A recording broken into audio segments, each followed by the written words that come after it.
قرآن کہانی کے تمام دیکھنے اور سننے والوں کو السلام علیکم ورحمۃ اللہ وبرکاتہ۔ اس چینل پر ہم قرآن پاک کے کچھ ایسے پہلوؤں کا ذکر کرتے ہیں جن پر ہم زیادہ توجہ نہیں دیتے ہیں۔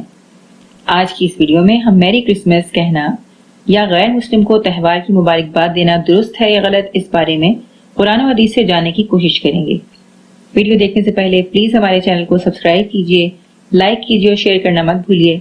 اللہ سے دعا ہے کہ وہ ہمیں قرآن پاک کو سمجھنے اور اس پر عمل کرنے کی توفیق عطا فرمائے، آمین۔ سورہ مائدہ آیت نمبر 116 سے لے کر 118 تک میں ارشاد باری تعالیٰ ہے، اور وہ وقت بھی قابل ذکر ہے جبکہ اللہ فرمائے گا کہ اے عیسیٰ بن مریم، کیا تم نے لوگوں کو کہہ دیا تھا کہ مجھ کو اور میری ماں کو بھی علاوہ اللہ تعالیٰ کے معبود قرار دو؟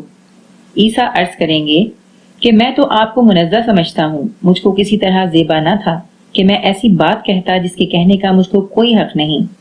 اگر میں نے کہا ہوگا تو آپ کو اس کا علم ہوگا، آپ تو میرے دل کے اندر کی بات بھی جانتے ہیں، اور میں آپ کے علم میں جو کچھ ہے اس کو نہیں جانتا۔ تمام غیبوں کے جاننے والے آپ ہیں، میں نے تو ان سے اور کچھ نہیں کہا مگر صرف وہی جو آپ نے مجھ سے کہنے کو فرمایا تھا کہ تم اللہ کی بندگی اختیار کرو جو میرا بھی رب ہے اور تمہارا بھی رب ہے۔ میں ان پر مطلع رہا جب تک ان میں رہا، پھر جب آپ نے مجھ کو اٹھا لیا تو آپ ان پر مطلع رہے، اور آپ ہر چیز کی پوری خبر رکھتے ہیں۔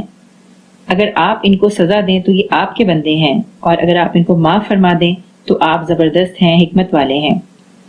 اس آیت میں ایک بہت نازک وقت کے بارے میں تذکرہ ہے۔ یہ وہ وقت ہوگا کہ جب میدان محشر میں تمام انبیاء اپنی امتوں کے ہمراہ موجود ہوں گے۔ تبھی اللہ اچانک حضرت عیسیٰ علیہ السلام سے سوال کرے گا کہ عیسیٰ، کیا تو نے ان لوگوں کو اپنی اور اپنی والدہ کی عبادت کی ہدایت کی تھی؟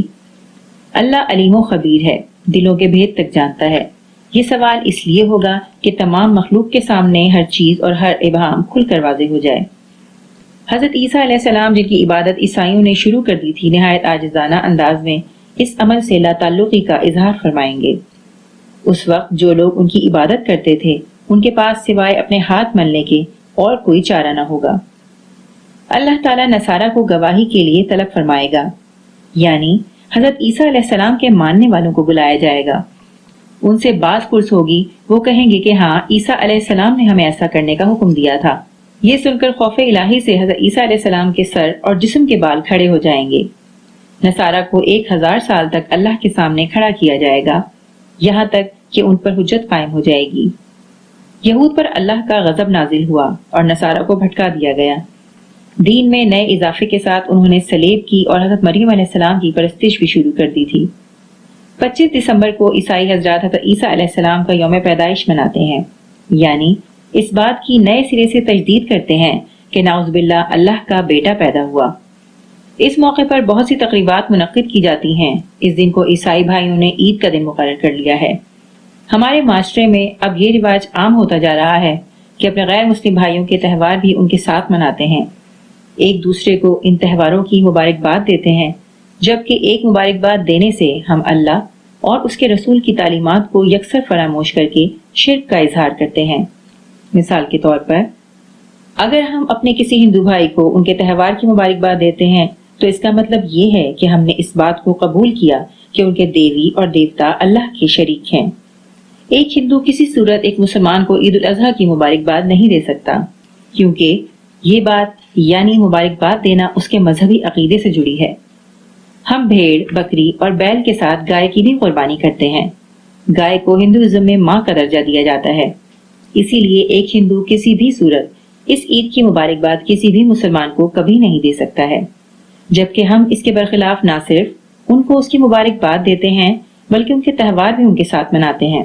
اللہ ہمیں رواداری کی ہدایت کرتا ہے، یعنی اپنا ایک الگ نظریہ رکھتے ہوئے دوسرے لوگوں کی رائے کا بھی احترام کیا جائے، یعنی ہندو اپنی رسومات اور تہوار منانے کے لیے مذہبی اور معاشرتی طور پر آزاد ہیں، ہمیں ان کی اس آزادی کا احترام کرنا چاہیے۔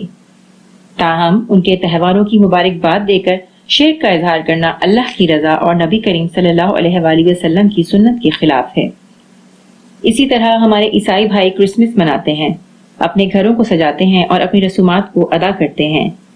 وہ ایسا کرنے میں ریاست اور اسلام کی جانب سے آزاد ہیں، لیکن اگر ہم یعنی مسلمان محض ایک بار میری کرسمس کہہ دیتے ہیں تو یقین کیجیے یہ آپ کے ایمان کی سلامتی کے لیے نہایت خطرے کی بات ہے۔ میری کرسمس کے معنی ہیں مریم نے اللہ کا بیٹا جنا۔ اس جملے کو ادا کرتے وقت ہم شرک کا کھلم کھلا ارتکاب کرتے ہیں اور اس بات سے بالکل بے خبر ہوتے ہیں کہ اس ایک جملے نے ہمیں جہنم کی کتنی گہرائی میں پھینک دیا ہے۔ کرسمس کی مبارکباد ہمارے تمام عقائد کے منافی ہے۔ ہم اخلاقاً بھی ایسی کوئی بات اور کوئی بھی جملہ ادا نہیں کر سکتے جس کا اثر براہ راست ہمارے ایمان پر ہو۔ قرآن پاک میں سورہ بقرہ آیت نمبر 173، سورہ اعراف آیت نمبر 115، سورہ مائدہ آیت نمبر 3، سورہ نحل آیت نمبر 115 میں واضح طور پر مردار، خون، سور کے گوشت اور جس چیز پر اللہ کے سوا دوسرے کا نام پکارا جائے یا پھر بتوں کے تھانوں پر ذبح کیے گئے جانوروں کو حرام قرار دیا گیا ہے۔ اسلام کے علاوہ تمام غیر مذاہب میں مذہبی رسومات شرکیہ افعال پر مبنی ہوتی ہیں اور اللہ نے شرک کے علاوہ تمام گناہ معاف فرمانے کا وعدہ کیا ہے۔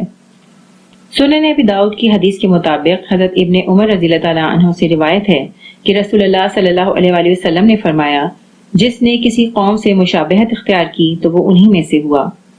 یہ مشابہت عام رہن سہن کھانے پینے کی نہیں بلکہ مذہبی لحاظ کی ہے، یعنی کسی بھی مذہبی روایات یا رسومات کو اختیار کرنا ایک مسلمان کے لیے خطرناک ثابت ہو سکتا ہے اور یہ ہمارے لیے دنیا اور آخرت دونوں کے لیے تباہی کا سامان بھی پیدا کر سکتا ہے۔ امید ہے کہ اس ویڈیو سے آپ کو کچھ مفید معلومات ضرور حاصل ہوئی ہوں گی۔ قرآن پاک کو سمجھنے کے اس سفر میں ہمارے ساتھ رہیے، دیکھتے رہیے قرآن کہانی۔